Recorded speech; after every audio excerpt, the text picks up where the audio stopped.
अध्यक्ष महोदय, आपका बहुत बहुत धन्यवाद।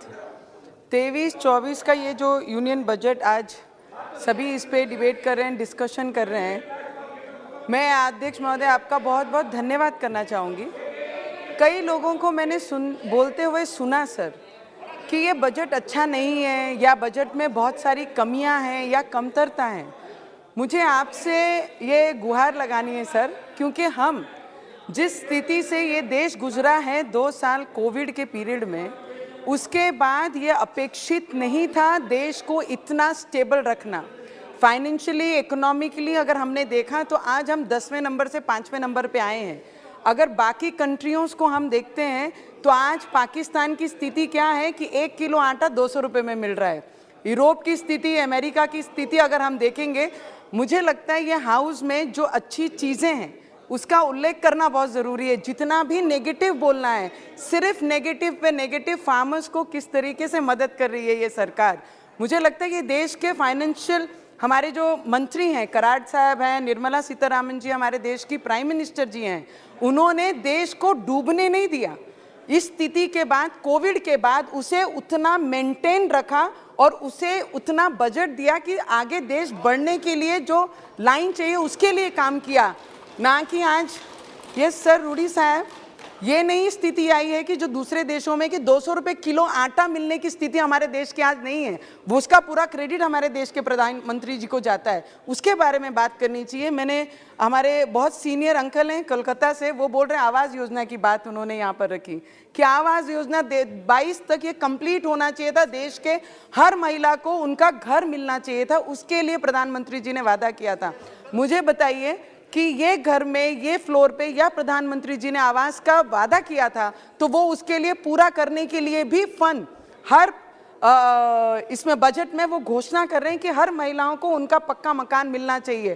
कई त्रुटियां होती हैं कई राज्यों में, राज्यों के प्रॉब्लम के वजह से वो फंड नहीं देते करके वो जो प्रोजेक्ट्स हैं, जो आवाज़ है, वो पूरा नहीं हो सका।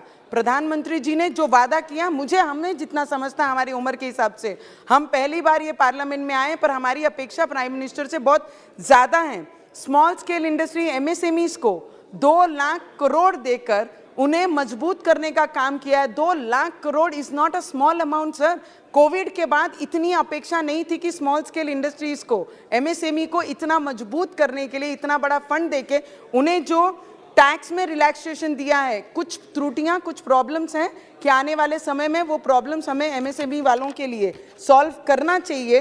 और अमृत भारत स्टेशन योजना के अंतर्गत सर 25 और 27 तक हमारे महाराष्ट्र में काफ़ी रेलवे स्टेशन लिए कि मॉडर्न रेलवे स्टेशन उसे बनाना है। उसमें बंडेरा स्टेशन है जो 25 तक पूरा होगा, 27 तक हमारा अमरावती स्टेशन है और भुसावल डिवीज़न के जिसे हम रिप्रेजेंट करते हैं बहुत सारे स्टेशन, उसका भी नया काम होगा। सर कौन कहता है महाराष्ट्र को पैसे फंड नहीं दिए गए? हम महाराष्ट्र से एक डिस्ट्रिक्ट को रिप्रेजेंट करते हैं। 2022 और 23 में 11,000 करोड़ रुपीस महाराष्ट्र को दिए गए थे, रेलवे बजट में आवंटित किए गए थे। और 23 और 24 में 13,500 करोड़ रुपीस दिया है। तो कौन कहता है बजट में हम नीचे गए? बजट में हमने बढ़ोतरी की है, हमने बढ़ाकर हमारे राज्य को बजट दिया। इरिगेशन में सर महाराष्ट्र को 800 करोड़ दिया गया है, रूरल कनेक्टिविटी को 400 करोड़ रुपए दिए गए हैं और क्लाइमेट प्रोजेक्ट्स के लिए महाराष्ट्र में 585 crore rupees, ministry of urban project के लिए 786 करोड़ सर, स्टेट को हेल्प करने के लिए 1,30,000 करोड़ का एक बैलेंस अमाउंट बनाया। जितनी स्टेट मांगेगी उसके अकॉर्डिंगली राज्य सरकार को केंद्र सरकार देगी। उसके लिए मैं केंद्र सरकार का दिल से बहुत बहुत धन्यवाद करती हूं सर।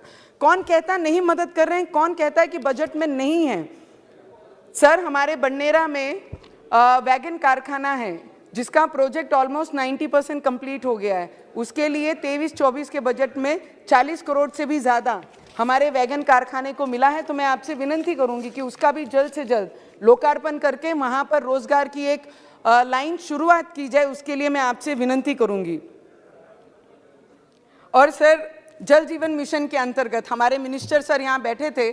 जल जीवन मिशन में हमारे रूरल एरियाज़ में और ट्राइबल एरिया में जब कभी किसी ने नल से जल मिलने की नाम भी कभी नहीं सुना था, हर गांव में, हर ट्राइबल क्षेत्र में हर घर में नल की योजना, वहाँ पे पानी की टाकी, जो पाइपलाइन का काम ये जल मिशन के अंतर्गत हो रहा है। और सुबह ही हमारे मंत्री महोदय ने यहाँ पर हमारे उप मुख्यमंत्री डिप्टी सीएम साहब की तारीफ की कि जिस तरीके से हमें राज्यों का अपेक्षित है केंद्र को साथ देना, उसी तरीके से उससे कई ज़्यादा साथ हमारे देवेंद्र फडणवीस जी दे रहे हैं। और जल जीवन मिशन का जो टारगेट है वो महाराष्ट्र में पूरा करने का प्रयत्न वो कर रहे हैं। एयरपोर्ट में सर 75 सालों में जो एयरपोर्ट के नंबर्स भी पूरे नहीं कर सके, ये 8 वर्षों में ये सरकार ने उतने नए एयरपोर्ट बनाने की घोषणा ये अपने इस बजट में की है। तो मुझे लगता है हमारे जैसे क्षेत्र, रूरल क्षेत्रों से आने वाले लोगों को अमरावती क्षेत्र के लिए 75 करोड़ रुपया पिछले साल दिए हैं। तो मैं सिर्फ विनंती करूंगी जल्द से जल्द उसका काम पूरा हो,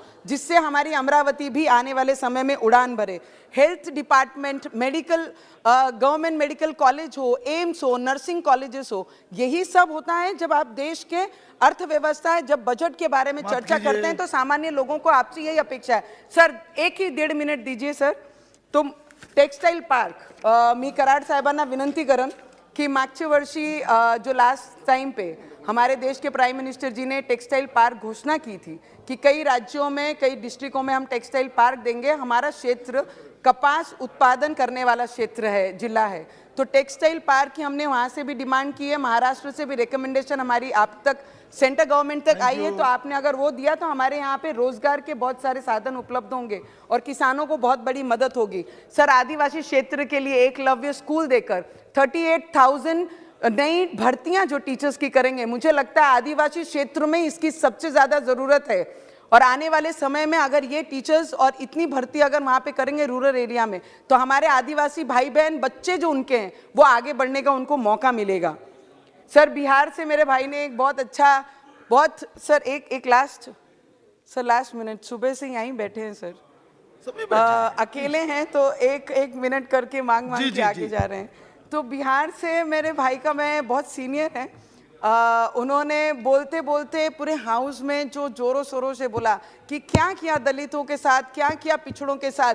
मुझे लगता है घर जिनको आवश्यकता है वो दलित और पिछड़े और गरीब लोगों के लिए घर है। अगर हेल्थ व्यवस्था कोई कर रहा है तो देश के प्राइम मिनिस्टर जी उनके लिए कर रहे हैं। अगर गवर्नमेंट मेडिकल कॉलेज बना रहे हैं तो इस गरीब लोगों के लिए बना रहे हैं। अगर मनरेगा के अंतर्गत कोई काम करता है तो वो गरीब करता है। सर लास्ट 1 मिनट सर, एक last minute, 1 minute sir,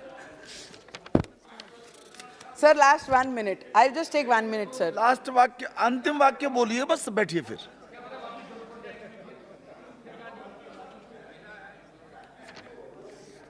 sir किसान भाइयों के लिए हमने पिछली बार प्राइम मिनिस्टर जी के जन्मदिन पर जब क्षेत्र हमारा शुरू था तब मैंने कहा था 6,000 जो हमारे किसानों को मिलता है वर्षाना, उसको बढ़ाकर 12,000 रुपए कर दिया जाए। तो मैं विनती करूंगी कि नेक्स्ट बजट में उनको ये दिया जाए।